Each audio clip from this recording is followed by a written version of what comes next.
একেবারে মাটির চুলাতে অর্গানিক পদ্ধতিতে রুটি ভাজা হচ্ছে, দেখছেন থাপড়ানো বড়টা। যদিও চাচার অনেক মেহনত হয়, কিন্তু যারা খায় তারা কিন্তু এই রুটি খাওয়ার পরে একেবারে তৃপ্ত। ভাই এখান থেকে কিনবে না কিনছেন? ভাই কিনতেছি। আপনি কিনতেছেন? আপনি কি সচরাচরই আসেন এখানে? মাঝে মধ্যে আর কি ভাই। মাঝে মধ্যে আসেন।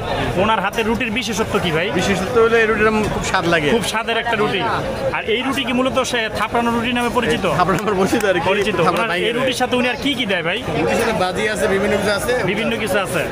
আচ্ছা, এই যে দেখতে পাচ্ছেন থাপড়ানো সেই রুটি অলরেডি থাপড়ানো হয়ে গেছে, এখন আরেকটা দিতেছে বাজার জন্য। বড় ভাই কেমন আছেন আপনি? ভালো আছেন না?